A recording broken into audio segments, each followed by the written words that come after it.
Kalau MBC Sedan menginginkan kemandirian, kata Gus Kamil tadi itu tidak mungkin karena kita pasti secara politik harus koalisi dengan Pak Jokowi. Secara ekonomi tadi sudah jelas ya. NU itu biasa proposal. Tadi beliau juga bilang sudah lah kalau mau proposal bilang saja. Kan. Artinya kita sebenarnya tidak pernah mandiri dalam hal politik maupun dalam hal ekonomi. Tapi orang menghayal itu boleh. Assalamualaikum warahmatullahi wabarakatuh. Bismillahirrahmanirrahim. Allahumma sholli wa sallim ala sayyidina Muhammadin wa ala alihi washabbihi ajmain. Amma ba'du. Ingkang kula hormati Pak Dek kawula Ki Haji Haisil Ma'ali, Guru kawula Ki Haji Faruk Zain sedanten para kiai ingkang kula hormati. Seperti yang dikatakan moderator, saya ini orang yang pantangan datang di acara-acara gini. Tapi saya tetap santri, ketika diajak Gus Zofur ya datang. Begini ya, ini langsung saja. Kalau MBC Sedan menginginkan kemandirian, kata Gus Kamil tadi itu tidak mungkin karena kita pasti secara politik harus koalisi dengan Pak Jokowi. Secara ekonomi tadi sudah jelas ya. NU itu biasa proposal. Tadi beliau juga bilang sudah lah kalau mau proposal bilang saja. Kan. Artinya kita sebenarnya tidak pernah mandiri dalam hal politik maupun dalam hal ekonomi. Tapi orang menghayal itu boleh lah. Ingin mandiri, ingin keren itu boleh. Tapi saya sesuai disiplin saya begini. Saya akan cerita tentang argumentasi ilmiah bahwa ahli sunnah wal jamaah itu luar biasa. Saya di Jogja berteman banyak para profesor, para dokter, termasuk akademisi sosial yang mungkin pernah di mana-mana. Pernah tanya saya begini, Bapak, kenapa Anda baca kitabnya referensinya luas kok tetap NU katanya. Terus saya bilang, problemnya apa sebagai NU? Biasanya terus mereka mengutip sekian makalah. Kebetulan makalah itu provokatif dan siapapun yang baca makalah itu pasti menjadi NU. Tak jamin ya. Kalau di Jogja misalnya di satu penerbitan saya termasuk di dalamnya. Itu pernah diperbandingkan kitabnya Said Muhammad Mafahim Yajibu An-Sohah dengan kitabnya Bin Bas. Judulnya Hadihi Mafahimuna. Biasanya kitab-kitab terjemahan Wahabi itu memang cukup provokatif dan dengan narasi yang memang siapapun yang nggak pernah mondok pasti tertarik. Misalnya begini, cerita bid'ah misalnya. Iyyakum wa muhdatsatil umur fa inna kulla bid'atin dhalalah wa kulla dhalalatin finnar misalnya gitu. Wa kulla muhdatsatin bid'ah wa kulla bid'atin dhalalah wa kulla dhalalatin finnar. Ada yang baca wa kullu bid'atin dhalalah wa kullu dhalalatin finnar. Terus beliau meneruskannya begini, kata Bin Bas. Hadza huwa Rasulullah. Hakama bi annal bid'ah kullaha dhalalah. Terus diteruskan. Wajar asy-Syafi'i faqasama ila hasanatin wa dhalalatin wa sayyi'atin. Jadi dengan narasi seperti itu orang itu tahu bahwa Syafi'i itu kurang ajar tenan gitu kira-kira gitu. Jadi dia ini Rasulullah yang mengatakan semua bid'ah ini dhalalah, tapi Syafi'i lancang dengan membagi ada dhalalah, ada sayyi'ah, ada hasanah, ada sayyi'ah. Ini aneh katanya. Wong Rasulullah yang nabi saja bilang satu, semuanya dhalalah kok dia bilang dua. Diredaksikan Jaro'a, kira-kira makna sedannya yang lama atau berani. Sehingga orang mesti tanya, kenapa sih tidak ikut Rasulullah saja? Tapi ini satu ilmu, setidaknya ilmu perdebatan, bukan ilmu hakiki, karena kita tidak tahu yang diridhani Allah yang mana.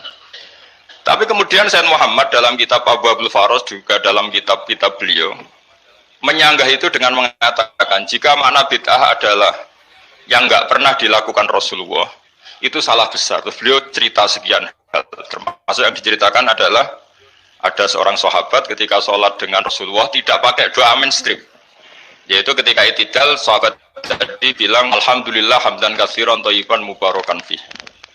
Setelah itu setelah Nabi habis sholat umul qail, siapa tadi yang melafadzkan itu? Semua sahabat diam karena takut disalahkan. Tapi apa yang dikatakan Nabi? Tidak, saya tidak akan menyalahkan. Saya tadi melihat isna asra malakan. Saya tadi melihat 12 malaikat. Yabtadiruna ayyuhum yaktubu awwalu. Semuanya itu bergegas siapa yang nulis awal. Terus kata sahabat tadi, ha anada ya Rasulullah. Padahal ini satu kalimat yang bahkan Rasulullah tidak mengajarkan. Dan Rasulullah bahkan iskal. Kenapa ada kalimat itu? Tapi toh dibenarkan oleh Allah dan Rasul. Cerita Sayyid Muhammad kedua adalah ada sahabat setiap ngimami itu main kulhu. Wah, ngimami apa saja main kulhu. Singkat cerita makmumnya itu gerutu. Ini orang kok main kulhu terus ini. Setelah dilaporkan ke Rasulullah, ditanya sama Rasulullah, kenapa kamu main kulhu ini dilaporkan ke saya? Kata si musolli tadi, imam tadi, li annaha sifatur rahman. Dalam surat itu semua sifatnya Allah. Maka fa'ana uhibbuha. Saya senang itu. Apa kata Rasulullah? Saya disuruh bilang Allah ke kamu bahwa Allah mencintai kamu karena kamu mencintai kulhu. Terus keterusan sampai sekarang itu orang-orang NU baca kulhu terus itu. Karena sekali baca idza samsu kuwirat mesti kepunting gitu. Tapi artinya itu dibenarkan Rasulullah min ghairi sabqi ta'limin minhu, tanpa ada pelajaran dari beliau. Runtuhlah teori bid'ah bahwa bid'ah adalah semua yang nggak pernah dilakukan Nabi, diajarkan Nabi. Nyatanya beberapa kali Nabi membenarkan sesuatu yang belum pernah diajarkan oleh beliau. Masalahnya adalah tidak semua orang baca kitabnya Sayyid Muhammad atau baca tidak paham. Nah, sementara kitab Hadhihi Mafahimuna itu diterbitkan secara masif oleh pemerintahan Arab Saudi dan ada terjemahnya lagi, sehingga yang nggak bisa Arabnya bisa terjemahnya. Dengan narasi tadi bahwa Imam Syafi'i dibenturkan Rasulullah itu kan pasti kalah. Redaksinya itu Jaru'ah itu wani pakai Hamzah. Kedua, saya ingin cerita dan saya tidak bosan-bosan cerita ini sampai mati, saya tidak akan bosan-bosan. Ada kemandirian al-hujjatul balighah dalam diri kita sebagai ahli sunnah. Begini misalnya, kalimat la ilaha illallah adalah kalimat yang orang kafir 80 tahun saja kalau melafadzkan itu menjadi soro mukminan. Nah ini kita tahlil yang sudah muslim hanya karena kalimat thayyibah justru menjadi kafir. Ini kan madzhab aneh. Yang kafir puluhan tahun iyan tahu yughfar lahum ma qad salaf bihadil kalimah. Ini kita karena tahlilan sampai nyekel patok menjadi kafir juga karena la ilaha illallah. Ini aneh. Jadi kalimatun sing yakunu bihal kafiru musliman menjadi kalimatun yakunul mu'minu biha kafirun. Ini kan kaidah yang aneh. Nah, saya ingin kalau ahli sunnah yang seperti ini sudah mandiri, sudah sehat, ya baguslah seperti itu. Terus yang terakhir, kenapa ditambahi an-nahdiyah? Ya seperti yang dikatakan moderator tadi. Di terminologi internasional itu kalau ahli sunnah pokoknya yang tidak sabu sahabat ahli sunnah. Sehingga Wahabi, Muhammadiyah, Ikhwan semuanya ahli sunnah wal jamaah. Karena kalau di media internasional asal tidak Syiah itu ahli sunnah. Hanya itu aja perbandingannya. Kalau ikramus sahabah ya ahli sunnah, kalau sabu sahabah ya Syiah. Problemnya adalah kita tidak ikut kelompok besar ahli sunnah yang mainstream di internasional karena mereka anti wasilah, anti tahlil.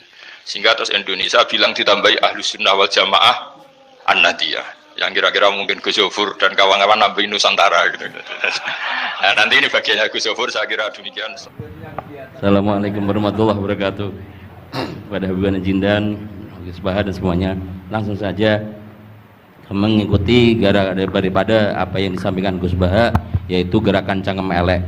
Alhamdulillah tempat kita di daerah Bogor khususnya bertempat yang berseberangan dengan beberapa faham yang macam-macam, dan itu mustajab gerakan cangkem elek untuk menghadapi mereka ngoten Gus. Terus kula nggih nyuwun ijazah terus mewakili sedaya dan yang kami kalih mumpung teng mriki kan ingkang didhawuhaken Gus Bawau fasilitas dinggo fasilitas nyuwun fasilitas ijazah ngrungokke tafsir Jalalain ingkang teng YouTube.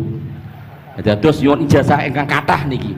Ambil ijazah yang banyak, fasilitas dari apa yang jadi tadi disebutkan beliau, fasilitas, masyhad dan semuanya. Jadi kita memiliki cara fikir yang enteng, yang enak. Dan mumpung wonten ijazahipun nggih kula suwun ngoten Gus Bang. Ngoten cekap semanten. Assalamualaikum warahmatullahi wabarakatuh. Assalamualaikum warahmatullahi wabarakatuh. Gus Pak, saya Nawawi Bahrudin. Kalau secara organisasi saya dari PCNU Kota Tangerang, saya Mustasar. Bersyukur sekali saya bisa berjumpa dengan Gus Baha dan Habib Jindan yang beliau ini keduanya adalah idola saya. Kalau boleh ngaku, saya ini ngaku sebagai santri kalong virtual via YouTube Gus Baha dan Habib Jindan. Jadi apa namanya, sejak kecil saya ini dididik secara tradisi tasawuf yang agak sangat keras begitu ya. Kalau saya boleh cerita nih, ada ponakan saya nih Ustaz Samsuri, kami tuh keluarga besar kami tidak ada yang dulu miara TV Gus, televisi nggak ada, bunga bank juga susah gitu, musik itu haram, speaker ini juga haram nih dulu. Nah perkembangannya kemudian semakin besar, ada idola-idola kami yang agak keras begitu melontarkan kritik kepada pemerintah, yang kemudian itu membuat saya galau gitu ya, kenapa ulama-ulama kita bersikap terhadap pemerintah keras memberikan kritik. Nah, saya menemukan jawaban bertemu dengan Habib Jindan via YouTube tentunya dulu ya, walaupun saya kebetulan pernah juga silaturahim, kemudian juga dengan Gus Baha. Ini ada perspektif yang berbeda gitu ya, antara relasi ulama dengan umaro. Pendekatannya itu tidak yang kritik, yang bukan sekedar kritik tapi adalah menghujat. Nah, ini saya temukan formula yang sangat menjawab kebutuhan saya pribadi, sehingga istri saya ini udah mulai cemburu sama Gus Baha karena saya terlalu sering nonton YouTube Gus Baha gitu. Nah, yang kedua soal sanad ya. Salah satu bukti saya pernah dengar cerita Gus Baha, agama itu adalah bir riwayah. Oleh karena itu perlu sanad. Nah, saya merindukan bersanad dengan Gus Baha nih, tapi kan saya bukan santri yang secara langsung. Oleh karena itu dalam kesempatan ini saya ingin minta rukhsah sebetulnya Gus dan Habib. Kami ini kalau boleh mewakili diakui sebagai murid Gus Baha, bisa bersanad walaupun dalam pertemuan tatap mukanya saat ini aja baru. Mudah-mudahan ke depan bisa dilanjutkan. Terima kasih Gus. Assalamualaikum warahmatullahi wabarakatuh. Nggak apa-apa Ustaz, sahabat aja sekali ketemu Nabi langsung jadi sahabat kok. Baik, Gus Baha barangkali duluan. Kiai Abdurrahman Sahal, Kiai Ustaz Nawawi. Iya. Apa saya Gus? Iya. Begini ya, masalah cangkem elek tadi ya. Bakat tuh sampean? Sudah, alhamdulillah sudah bakat. Karena kalau lewat Habib Jindan tidak pantas, beliau biar sempurna saja, tidak usah sanad itu. Jadi begini, dulu ketika Sulhul Hudaybiyah itu kan umat Islam sedikit sekali, terus dipaksa untuk pulang dari Mekah, tidak boleh umroh. Terus sahabat berkomitmen berani mati bela-belain Rasulullah SAW. Ketika berani mati ini digojlok sama orang musyrik. Jangan-jangan setelah kami perang betul, kamu meninggalkan Muhammad. Ini yang omongannya orang musyrik. Abu Bakar, itu semua ulama tahu kalimat itu, cuma tidak usah diterjemah. Umsus bidrollat katanya. Itu adalah Abu Bakar yang ngetikan itu. Karena memang ekstrim. Terus kedua, ada orang Bedui itu ngukur seorang nabi itu dengan hal-hal yang kurang baik. Misalnya begini, ya Muhammad, kamu ngeklaim tahu berita langit, coba unta saya yang hilang itu di mana? Katanya tahu berita langit, sekarang tahu nggak unta saya hilang itu di mana? Mobil saya di mana?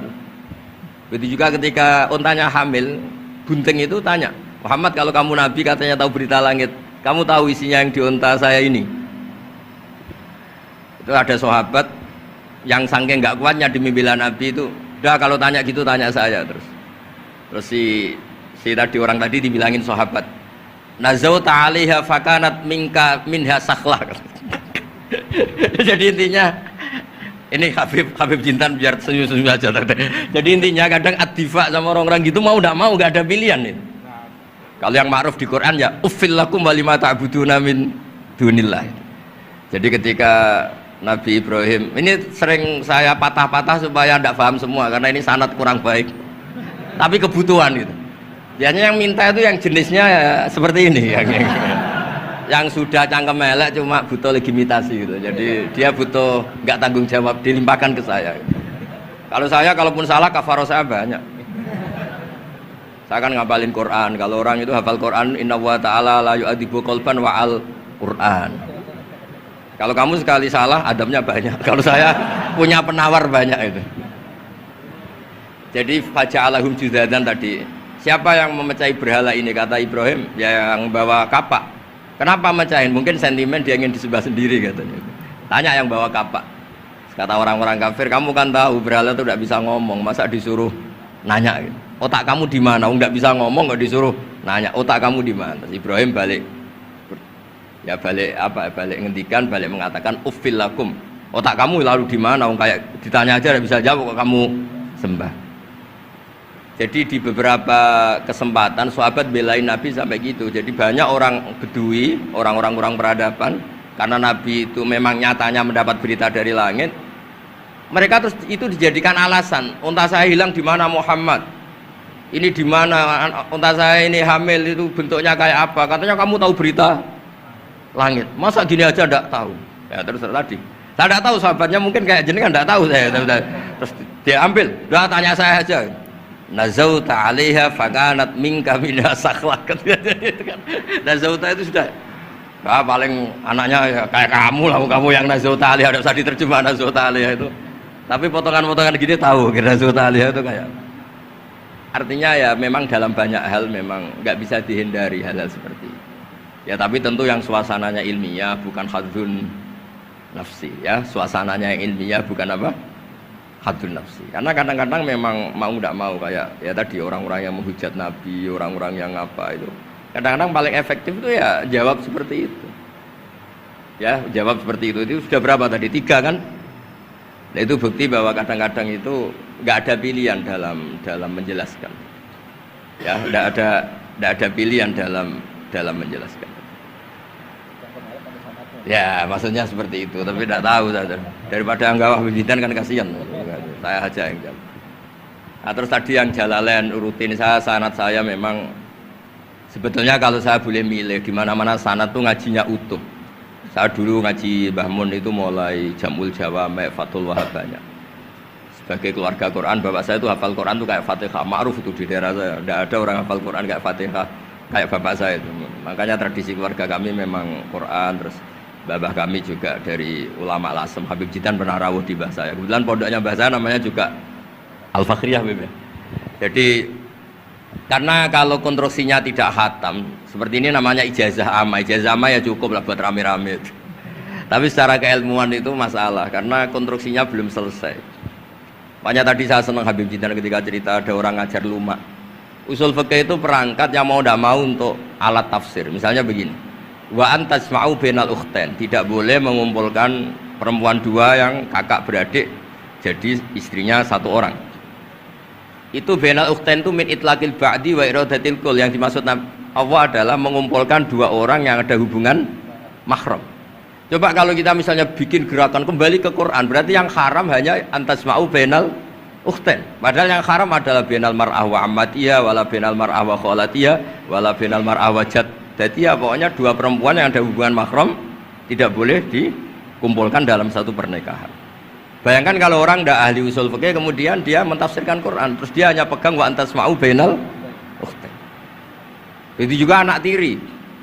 Ada aturannya, lafadz yang keluar karena ghalib itu tidak punya makna. Misalnya begini, anak tiri yang nggak boleh dinikahi adalah waroba ibukumul lati fi hujurikum, anak tiri yang serumah. Padahal anak tiri serumah tidak serumah, kalau ibunya sudah kamu kumpulin kan tidak boleh dinikah. Lalu kata fi hujurikum di sini adalah yakhruju makhrujal ghalib. Ya umumnya anak tiri itu serumah, tapi bukan punya ikatan apa? Hukum. Nah, hal seperti itu kan riskan kalau kita tidak mengaji usul fikih, apa kaidah fikih. Misalnya gini, ada ular di dalam, terus kiainya bilang, Jamal ambilkan tongkat itu. Terus kamu karena agak dipanggil namanya terus gak ngambil tongkat. Oh yang dipanggil Jamal bukan saya, ini santri geblek dah. Sebenarnya kata manggil itu qaulun nabi li ahadin min ashabi itu qauluhu lil jami'. Yang hal-hal yang baik, yang darurat siapapun yang bisa melakukan harus melakukan itu meskipun gak dipanggil. Coba semua wiridan, ya Mu'ad inni uhibbuka fakul dubura kulli sholatin Allahumma a'inni ala dzikrika wa syukrika wa husni ibadatik. Sebagai riwayat fala tada'anna dubura kulli sholat. Terus kamu bilang nama saya ada Mu'ad loh, berarti tidak kena ijazah itu. Itu harus ada analisis usul fikih. Kalau enggak ya habis kita. Semua wiridan tuh ya Abu Hurairah, ya Mu'ad, ya Aba. Nah, terus kamu saya enggak yang diwaksiati Rasulullah, enggak yang diijazahi, ya enggak bisa. Jadi masalah sana tuh maunya kalau sampean orang baik ya semua kebaikan tuh saya ijazahkan. Ya tapi tentu beda yang ngaji betulan sama yang ngaji begini-begini itu. Ya memang seperti itu, karena kalau ingin jadi ulama konstruksinya memang harus utuh. Karena tadi ada usul fikih, ada kaidah fikih, ada macam-macam kayak tadi wa antasma'u bainal ukhtain. Itu ya zaman Nabi Sugeng sudah nambahi wala bainal mar'ati wa amatiha. tidak boleh menikahi Sri dan budenya atau bulenya. Nah, kenapa Nabi tidak bilang wala benal marati wajadatiha? Kayaknya orang kelainan kalau kepikiran seperti itu. Loh, kalau bule itu masih masuk lah. Ya misalnya istri kamu 17, bulenya 27 kan, kok cantik budenya kan masih bisa mikir. Tapi kalau istri kamu 20, mbahnya 80, kok kepikiran itu kan. Sehingga di hadis memang hanya wala benal marati wa ammatiha, wala benal marati wa kholatiha. Nabi tidak mengatakan wala benal marati wajadatiha. Kayaknya kalau orang normal tuh tidak kepikiran itu. Ya tapi apapun itu nyatanya Quran hanya wa antasma'u bainal ukhtain. Itu kalau nggak dijelaskan pakai usul fikih, ini min itlaqil badi wa iradil qul secara balaghah. Ya, itu kan tidak bisa. Nah, di sini pentingnya ngaji khatam. Makanya saya suka ngaji Jalalain dengan penjelasan fikih, penjelasan usul fikih, karena supaya orang tuh tahu lah bahwa maknani Quran tadi seperti yang didhawuhkan Habib Jindan itu.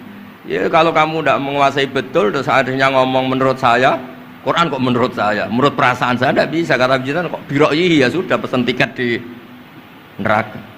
Ngeri kan? Apalagi sudah biro'ihi dapat penghormatan, dapat uang, dapat panggung. Islam kok menurut saya, loh ini Islam ya menurut Rasulullah, Islam kok menurut saya. Makanya ini saya fanatik bahwa kitab tadi saya tunjukkan ke Habib Jindan beberapa kitabnya Said Muhammad yang menyebut mbah beliau apa supaya mudawwan. Dulu itu ada orang alim alama namanya Les bin Sa'ad. Kata Imam Syafi'i, al-Les afqahu min Malik illa annahu doya'ahu ashabuh. Imam Les secara fikih itu lebih alim dibanding Imam Malik, tapi doya'ahu ashabuh. Murid-muridnya enggak menulis. Andai kan Habib Salim tidak punya putra Habib Novel, tidak punya cucu Habib Jindan, mungkin orang enggak bakas lagi Habib Salim. Mbah Zubair andai kan enggak punya putra Mbah Mun, orang juga enggak bakas lagi Mbah Zubair. Bapak saya Kiai Nur Salim andai kan enggak punya putra saya, mungkin orang sudah lupa. Dulu ini cerita yang paling ekstrim. Dulu Nabi Ibrahim pernah dikira Yahudi karena punya keturunan namanya Yahuda bin Yakub bin Ishak bin Ibrahim. Ketika Yahuda punya perilaku tertentu seakan-akan itu dari mbah-mbahnya. Baru setelah Rasulullah SAW memaklumatkan ad-dinul hanif, ad-dinul Islam millatun hanifiyah, millata abikum Ibrahim. Baru terpulihkan nama Ibrahim. Makanya kalau dalam nasihat Arab itu kama takarroma bi Muhammadin Adnan. Dulu orang tuh nggak tahu Adnan itu siapa, Qusay itu siapa, Kilab itu siapa. Gara-gara punya cucu yang bernama Rasulullah Muhammad SAW, Sayyidul Khalqi, orang nyari-nyari Abdullah itu siapa, Abdul Muthalib itu siapa, Hashim itu siapa. Akhirnya diketahui Sayyid Abdul itu orang yang ganteng, perilakunya baik. Abdul Muthalib itu orang yang pertama sering makan-makan, ngasih makan orang haji gini-gini. Dikatakan Syaibatul Hamdi karena terus orang ini dikatakan wasumi afisul bin Nabi sallallahu alaihi wasallam dzakara wa ta'ala walabba. Ini dikatakan Qusay litaqasi fi biladi qudaatal qasiya. Terus dikatakan Kilab likasrati takalubi fil ardi karena orangnya aktif, sering berjuang di mana-mana. Terus jadi makanya kalau jenengan punya anak, punya cucu, doakan jadi orang baik. Karena status Anda ini tertera cucu-cucu Anda. Lho nggih misalnya bapaknya sampean alim terus putune nak domino di situ, mabuk-mabuk di situ. Itu disatakan makam keramat apa tempat mabuk. Nah, makanya dzurriyyah ini penting. Makanya ketika Allah memberi hadiah pada Rasulullah Muhammad SAW kepada semua nabi, itu disebut wa ja'alna dzurriyyatahu humul baqin. Ketika dikatakan kalimat tauhid juga wa ja'alaha kalimatam baqiyatan fi aqibi. Makanya ukuran orang baik itu ya anaknya, cucunya, apa-apanya, karena ini yang meneruskan status kita. Ya jelas ya. Itu kalau Anda ini ngaji khatam, konstruksi itu tahu. Tapi kalau tidak khatam, ya hanya modal qabilna terus. Ya tapi ya gak apa-apa daripada sama sekali. Malah yudroku kulluh, la yudroku. Nggih, kersane disambung Habib Jindan. Mau kersane kula ngringit ikut dengarin ya. Yang kembali ada usaha tok aja, Beb. Jenengan enggak patut yang itu. Yang sanad saja. Mboten sampun. Mboten sampun. Yang sanad ijazah amal. كما إن صحت لنا الإجازة كما أجازنا سيد الوالد الحبيب نوفل بن سالم بن أحمد بن جندان عن والده الحبيب سالم بن أحمد بن جندان عن شيوخه جميعا عن الوالد الحبيب نوفل عن جد الحبيب علي بن عبد الرحمن الحبشي وكذلك كما أجازنا الجد الحبيب محمد بن علي بن عبد الرحمن عن والده الحبيب علي بن عبد الرحمن الحبشي. وكما أجازنا شيخنا ومربينا الإمام الحبيب عمر بن محمد بن سالم حفيظ عن شيوخه. وكما أجازنا شيخنا الحبيب علي المشهور بن محمد بن سالم حفيظ، وشيخنا السيد محمد بن علي بن عباس المالكي، والحبيب عبد القادر بن أحمد السقاف، والحبيب أبي بكر بن علي بن أبي بكر بن علي بن عبد الرحمن المشهور، والحبيب زين بن إبراهيم، والحبيب سالم بن عبد الله بن عمر الشاطري، وأخيه الحبيب حسن، جميع مشايخنا. فبأسانيدهم إن صحت لنا الإجازة أجزناكم في تعلم والتعليم، تذكر التذكير، في الدعوة إلى الله تعالى، وفي أذكار سادة بني علوي، وفي كل ما يقربكم إلى الله. إن صحت لنا الإجازة أجزناكم بذلك.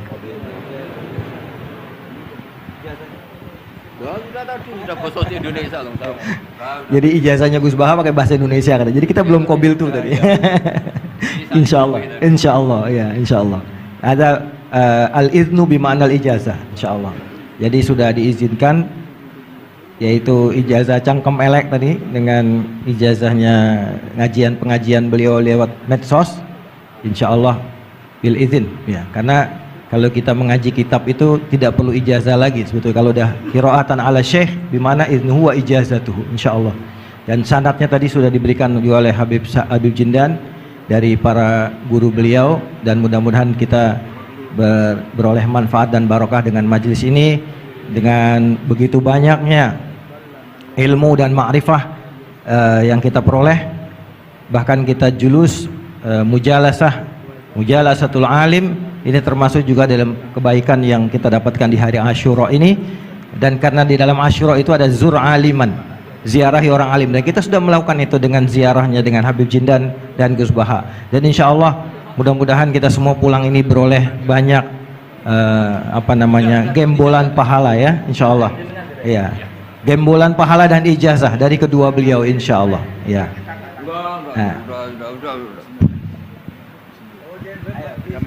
Ya, ajazatuhum kama ajazalana syekhuna wa syekhu syekhina Muhammad Zubair wa aslafuhu ila Rasulillah sallallahu alaihi wasallam. Bila ijazah wa tasyarrafna bikum wa jazakumullah khairan katsiran. Kiai Yusuf Mansur mau ngasih ijazah enggak? Kali kalau Kiai Yusuf Mansur ngasih duit aja sama kita buat ongkos pulang. Setuju nggak kira-kira? Oh, setuju katanya. Baik, baik. Alhamdulillah majelis kita berjalan begitu lancar, mudah, tidak ada gangguan kendala, dan semuanya pasti karena barokah para masyayikh kita, para ulama-ulama aslafun saleh yang telah meridhoi dan ridho dengan majelis kita ini. Kita doakan guru-guru kita yang ada di depan ini, beliau-beliau semoga selalu diberikan sehat, panjang umur dalam doa, dalam memberikan manfaat dan ilmunya kepada kita semua, dan menjadikan kita semua yang ada di majelis ini juga selalu menjadi tullabul ilm yang istiqomah, yang selalu meneruskan, insya Allah kita teruskan kepada generasi penerus kita, anak-anak cucu kita, dalam tradisi keilmuan ahlu sunnah wal jamaah yang insya Allah akan selalu eksis di bumi Nusantara ini. Amin ya rabbal alamin. Saya sebagai moderator mohon maaf jika ada kalimat yang keliru dan salah.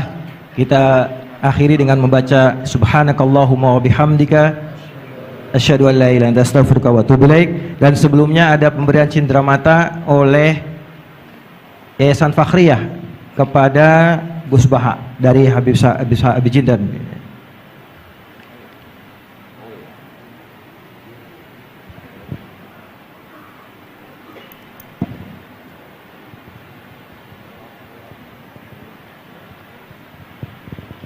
Sallu ala Nabi Muhammad.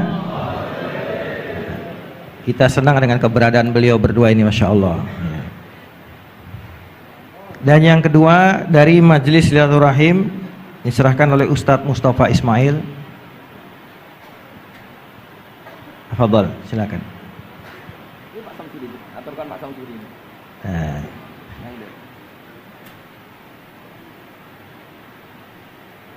Ini plakat nih, banyak ini.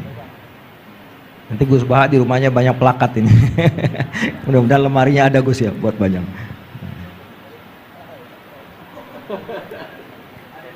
Buat Habib Jindan juga. dan buat Gus Baha. Baik.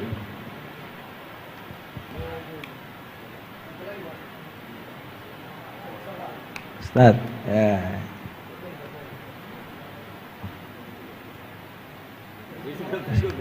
Nah, ini. Saking girangnya sama Gus Baha sampai lupa plakatnya mesti kasih. Salaman duluan, plakatnya belum. Baik. Baik, alhamdulillah, alhamdulillah. Alhamdulillah kita tutup majelis kita dan sekali lagi kami mohon maaf atas segala kesalahan dan kekurangan. Adanallahu wa iyyakum ajmain. Kita setelah ini ada majelis rohah nanti dipandu oleh MC dan saya sebagai moderator pamit diri dan alafumikum. Assalamualaikum warahmatullahi wabarakatuh. Saya pernah ke Israel ke Tel Aviv. Itu orang-orang Turki karena tahu orang Turki suka uang. Itu bikin hotel-hotel di Tel Aviv, di dekat Masjid Aqsa juga di Hebron di Tel Aviv. Kata tokoh-tokoh Turki tak tanya, orang Israel itu suka duit kok. Kalau sukanya uang, saya investasi hotel. Dan barokahnya itu ada karyawan Muslim. Akhirnya ada komunitas Muslim yang niatnya untuk menjaga masjid apa?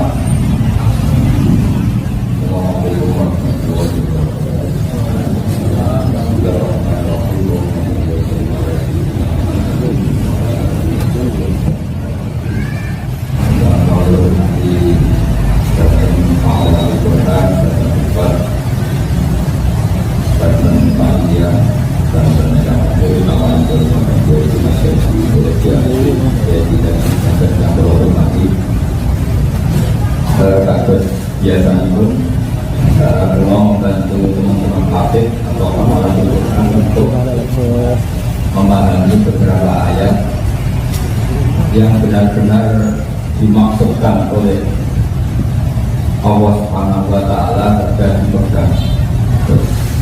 Kali ini kita berceritakan tentang pentingnya jaga semangat kompetisi. Dalam hal mungkin semangat pertarungan, tapi kalau terjemah semangat kompetisi.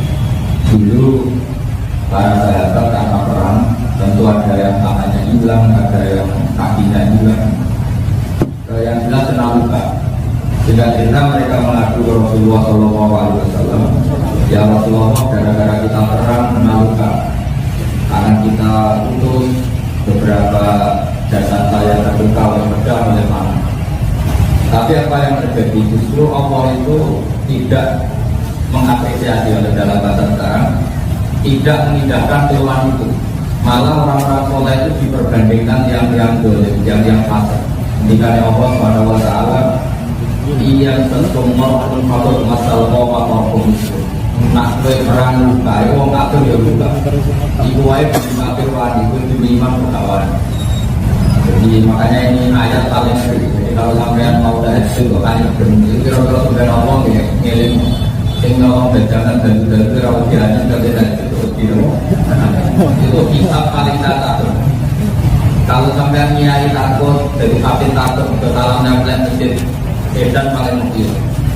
Itu tidak mungkin YouTube dalam kesalahan nempel itu pengedar narkoba itu awalnya nyawa. Kadang ditembak polisi, kadang ditembak antar bandar narkoba karena persaingan pengedaran narkoba. Itu saja berani. Demi kebatilan mereka berani. Masa sampai beli barang kap, mau kalau kurang tamu itu sangat-sangat terpatriotik. Ini mesti bisa sebenarnya. Orang berumah familia, berkati rai, nak tahu di sini, uang dong. Itu kalau pengedaran narkoba. Pengedaran narkoba bagi orang bohong akan dirugi. Bapak ini ngomong. Ini penting saya utarakan, saya jadi orang soleh itu tidak ada. Sebagian ayat dijelaskan lebih ekstrim. Intaku tak lamu nama intaku ya lamu nama tak lamu. Itu dari Madi Alimah bilang bukan pakai ain. Jika kamu dalam berjuang menemukan kesakitan, Alimah mana kesakitan, maka orang-orang juga mengalami kesakitan dan itu mereka tidak tahu. Dan Allah kata guna Allah malaya kamu punya nilai lebih, yaitu berharap pada Allah Subhanahu wa Ta'ala. Terus yang nakal itu susah. Jadi kiai kadang nggak kemarin nabi, jadi lote kadang nggak kemarin. Mawon tinggi kok makar, kan dari dia yang kaya tampung tutup begini. Pengiran itu nambah dua orang soleh dibanding orang pasek gue lagi. Baik Allah nambah yang soleh dibanding yang orang. Ini ayatnya ini. Intakumu ta'lamuna wa innahum ya'lamuna kama ta'lamun. Terus kalian punya kelebihan lapar tuna min Allah malah yarju. Sementara kamu dengan kesalahan ini punya harapan yang luar biasa dari Allah Subhanahu wa taala. Kita dengan hafal Quran berharap menjadi alim. Kita dengan sholat berharap menjadi. Mereka tidak punya harapan apa, itu saja berani menaruh kacau. Gampangannya malingnya kalau dikasih orang tidak tahu. Gue jadi dia yang kadang orang dihormati bermula dulu pas jatuh kiamat orang pakai yang jana karena sesuatu orang budak tapi buat orang-orang kalau semua ada sesuatu budatan untuk mengenang orang rasa malah tapi ini satu ilmu yang luar biasa. Jadi saya akhir-akhir ini sudah ada 5 tahun terakhir belajar semacam kitab Galapong tapi sebenarnya bukan Galapong kita makalah-makalahnya di Bina. Saya tertarik sekali ketika beliau menunjukkan Fakut hanakum inasir tumgorobon rumah. Yang dapat menang kalimat Fakut hanakum inasir tumgorobon rumah Tujawna wala nafsu. Jadi beliau menunjukkan sebelum-dulu orang soleh adalah orang yang jadi objek mereka yang tidak soleh. Harusnya orang soleh itu menjadi subjek atau subjek pelaku sejarah, bukan dibalik menjadi objek. Kalau nonton filmnya jadi sasaran tembak. Misalnya gini contoh paling gampang.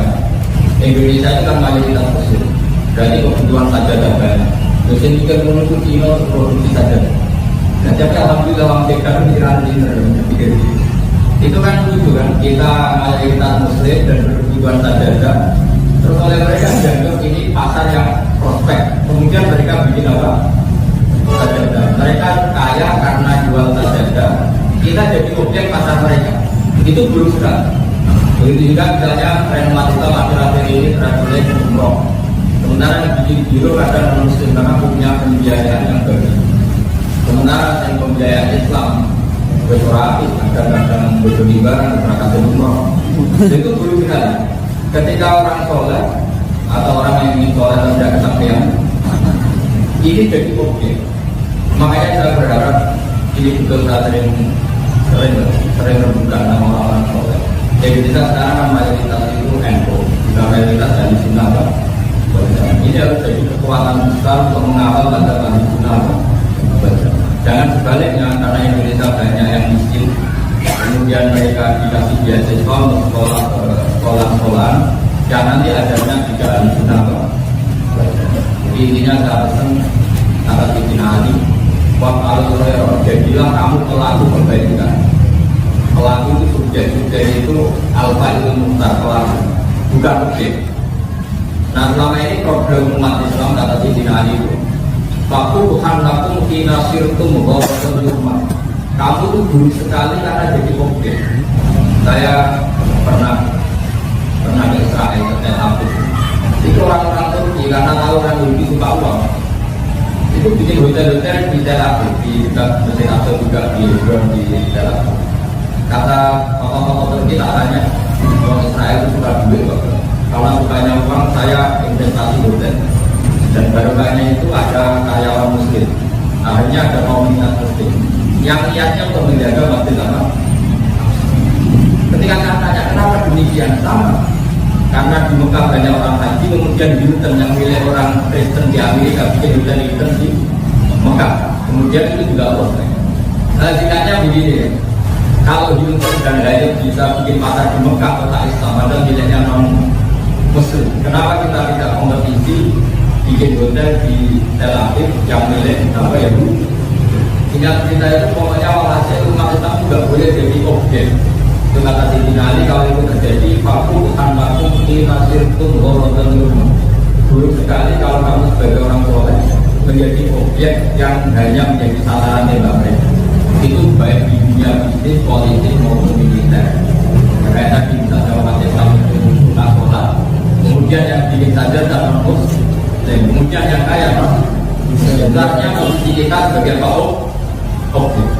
Pokoknya itu saja yang penting terus agama kita dikawal oleh kalam Allah dan sunnah Rasulullah. Makanya kata Allah, wala ta'imu fi ibtigha'il qaum. Kamu jangan pernah merasa lemah, merasa kalah ketika berkompetisi dengan kaum. Kaum ini bisa muslim versus kafir, bisa orang soleh versus orang fasik. Yang jelas bukan nomor 1 dan nomor 2, karena ini tidak ada benda itu. Terus kata Allah, intaku ta'lamun apa inna ya'lamun kama ta'lamun. Kita punya kelebihan warahmatu nabi Allah malah. Ini penting melakukan supaya kita lebih ikhlas, lebih kuat. Kalau mereka bisa mengatur kita dengan kecerdasan mereka, kita juga bisa menjadikan mereka objek dengan kecerdasan kita.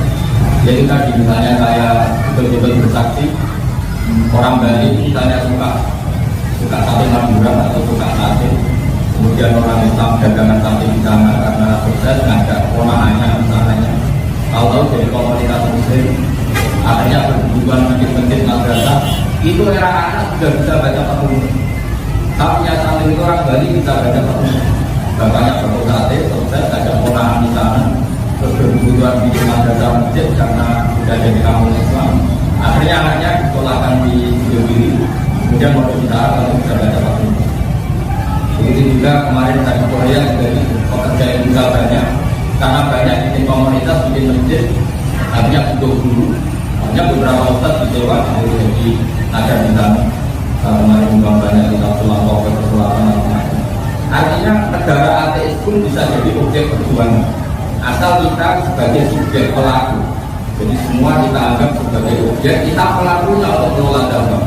Bukan kita sebagai objek mereka lalu kita jadi guru atau jadi objek kayak kita dulu dijajah Belanda. Nanti Indonesia sopan-sopan dijajah. Sing nyopane diundang dulu, wong sing jajal diundang apa? Dulu, cuma terlalu dulu orang ini. Doro monggo, Doro dia bikin setup zaman Belanda itu. Belanda, makanya Hasyim Asy'ari buka, beliau bikin maklumat 22 Oktober bahwa melawan Belanda itu berlain. Zaman itu orang masih mengeluarkan mereka. Jadi kita pernah jadi korban Warasan Burma, yaitu jadi objeknya penjajahan.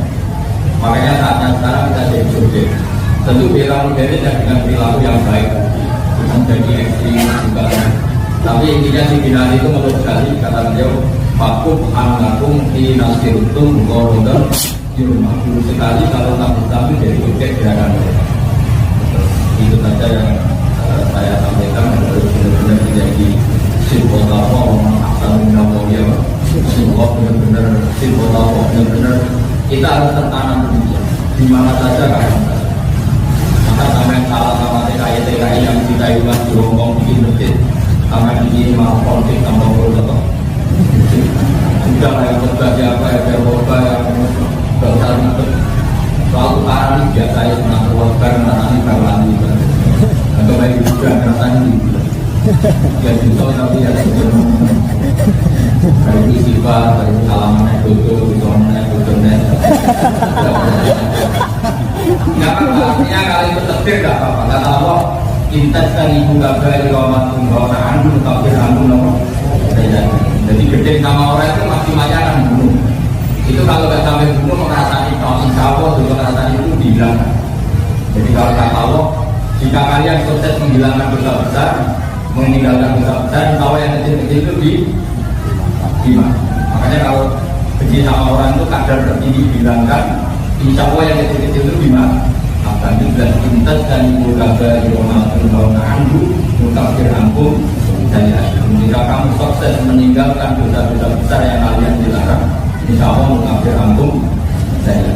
Jadi ini penting saya utarakan. Saya kira kemudian Assalamualaikum warahmatullahi wabarakatuh. Waalaikumsalam.